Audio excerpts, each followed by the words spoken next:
I thought that today I would talk about pre-decimal British coins. Now, since there's a lot to cover in that area, I'm only going to do up to the 4-penny coin, also referred to as the Groat. And then the rest of them I will cover in a future video.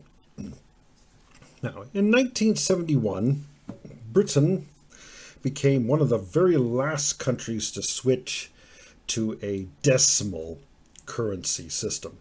In a decimal system, you have a major monetary unit, in Britain's case, the pound, and it's made up of 100 minor monetary units, which in Britain's case was the penny, and still is. Before 1971, Britain had 4 farthings to make a penny, 12 pennies to make a shilling, and 20 shillings to make a pound. There are other units in British currency as well, but I'll mention them when I get up to them. Now, this first bronze coin that I want to show everyone, this is a 1/3 of a farthing. That's what that is. Let's get a better look at it here. 1/3 of a farthing, and it's worth, which when it was struck in 1902, it was worth about 1/5 of a Canadian or American cent. Now, while it is British, and see, it's got the king on the other side, King Edward VII, by the way. The coin actually was struck for use only in Malta. It was not used in Britain, even though it looks like a British coin. Malta was part of the British Empire at the time. Now, this is the smallest bronze coin in my collection. And if you can believe it, there are even 1/4 farthings that are even smaller than this, but they are quite rare, quite expensive, and as you can probably guess, I don't have one, at least not yet. Next coin is the farthing. Here's an old example here, if one can make out the details. This one's from 1754. Now, we'll notice the picture of Britannia, the symbol of Great Britain, and she's looking to the left in this case. Hard to tell in this picture. It's very dark. This coin was struck out of pure copper and turned a really ugly black color once it got old. But it is, as I say, 1754 is the date on that. But if we go to the next farthing, you will see this one. Britannia is looking left. Nope, sorry, she's looking to the right. She was looking to the left. Now she's looking to the right. Now, yes, mate, for my American collectors, you might notice this design looks kind of familiar. In fact, it is rather similar to the American Ceded Liberty design from the mid-19th century. Not a coincidence, it clearly was copied from the Britannia design. So just like that. Starting in 1937, Britannia was replaced on the farthing with this cute little bird. This is a wren, as a matter of fact. Now, to go off on a bit of a tangent here, many collectors around the world collect coins based on a theme. And one of the more popular themes is birds. And if you look at a book of various world coins, such as, say, the Standard Catalog of World Coins, no, I'm not a sponsor of that book, though I have copies of it. You will soon notice, reading through it, that there's an awful lot of coins out there that have birds on them. And making a collection of bird coins would prove challenging for sure. Now, next is the halfpenny. And this is also called a halfpenny. And you notice the Britannia, again, looking to the right.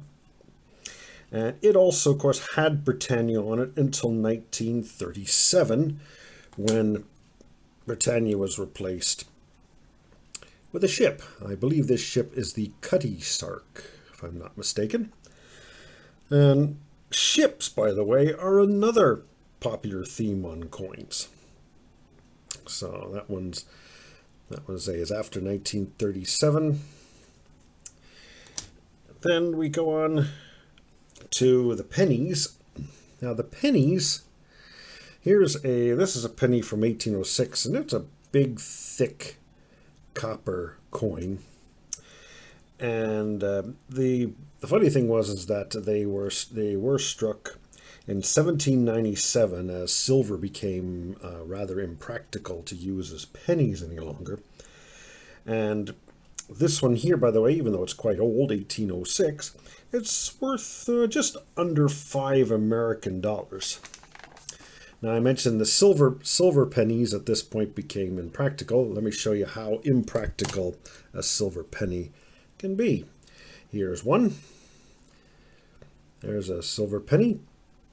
Now, this one, though, this silver penny is from 1843. It is actually a Monday money. Monday being spelled M-A-U-N-D-Y, which means it was not intended for circulation. And yes, it is tiny. It's 11 millimeters in diameter. It weighs 0.47 grams, or a little more than 7 grains. And this is the smallest and lightest coin in my collection. And the copper penny kept the Britannia design, by the way, right up until the end of the line. In this case, this is 1967, until decimalization happened in 1971. They kept the Britannia design. They added a few things there. You'll notice to her left of the picture, there's a lighthouse in the background.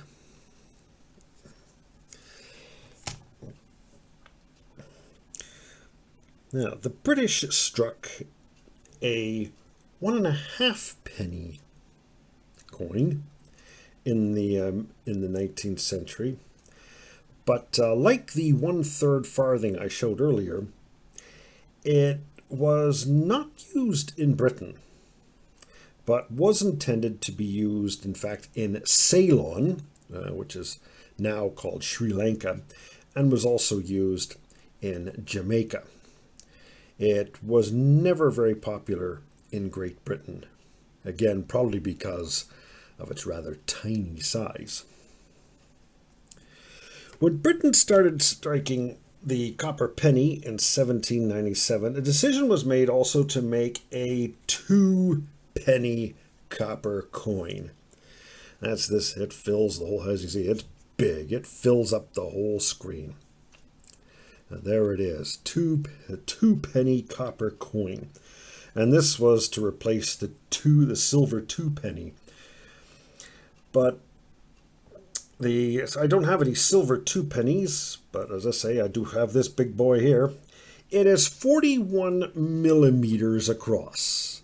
That's bigger than an American silver dollar, by the way. American silver dollars, British crowns are around 38 millimeters across. This 2-penny is also 56.7 grams. That is 2 ounces, not troy ounces, but 2 ounces. And it is the biggest and heaviest coin struck in Britain. And because of its large size, it's often nicknamed the cartwheel.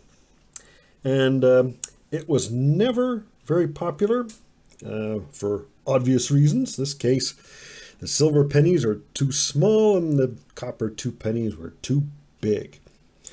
And so it was struck for a few years. And this particular coin, in beat up condition, they're worth about $20 American. This one's in a little better condition than that. But you certainly, if you go to a dealer, you certainly can find them for around $20 American. And this coin, of course, is often on the bucket list of people who are collecting British coins. The smallest silver coins that were commonly used by the British since the early 19th century were these ones, the silver 3-penny coin. This design lasted until 1927, when it was changed to an oak leaf and acorn design, like this one here. Get it in focus there. You can see oak leaves and acorns. And then it was changed to a rose with a shield with the cross of St. George in 1937. There it is there. This one's dated 1939, by the way. So we've got a rose, shield, St. George cross in the shield. For those of you wondering about the St. George cross, if you've ever seen a soccer game, or football game as the Europeans would call it, you might, when England plays, people wave these red flags with the red cross. That's the St. George cross. This coin, however, doesn't have any red color on it, but it is still St. George cross. But at the same time that this coin was made, it started in 1937, a new version of the 3 pence in brass came out. Quite a bit bigger. And the Brits liked the larger brass coins, the more so than the silver shield. And in fact, the silver shield coins during the war, World War II that is, the silver ones were sent to the British West Indies in 1942, 43, and 44. All the 1945 ones were melted down. There's only 2 known to exist today. That might be another one on someone's bucket list, but yeah, they're priced well out of my price range for sure. In 1946, the silver disappeared from all British coins. No surprise for anyone who has watched any of my previous videos. In 1954, it was changed, the brass 3-penny was changed again to a portcullis design. This one's dated 1966, and there's the beautiful portcullis design. I'm not sure what castle the portcullis is supposedly from. It may be just a hypothetical portcullis that somebody designed from a picture.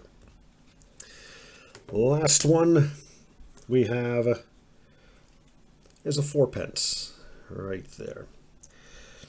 Also called a groat. From Great Britain, 4 pence, a groat, as they call it, G-R-O-A-T. It was not popular in the 19th or 20th century, though it was popular earlier in British history. It was a common coin used in Shakespeare's time, even also a little later than that. The last of the groats were struck in England, for England, I should say, in 1862. After that, they were struck then for various colonies up until 1888. Some were also struck as the Monday money, again, the not intended for circulation versions of this coin. But as an actual spending piece of money, 1862 was the last time these would have been used in England or Britain. So there it is again. There's Britannia again. Yes, they love the Britannia design. And again, she's looking to the right. No lighthouse, but there it is. Oh, I'll show you the reverse here. Yeah, whoops, she's upside down. There's the young head, Queen Victoria, by the way. Yep, so that's what that looks like there. Now, all of the coins I have shown here, by the way, are affordable. Common dates of farthings, halfpennies, and pennies are very easy to find. You can find them in dealer bargain bins, like so many of the other coins that I've talked about in these videos. And even the silver ones, like this little beauty here. Whoops, this little beauty here cost me less than $10. So I will do a second chapter of British P decimal coins next week. The higher denominations do get more expensive for sure, so there'll be lesser to choose from in the higher denominations, but I can assure you there are bargains still to be found. So if you like this video, please hit the thumbs up, subscribe, and don't forget to ring the bell. And if you have any questions, please post in the comments. And if you have any suggestions for any other economical collectible coins that I should talk about, please let me know. I just might have it in my collection. And once again, I thank everybody for watching.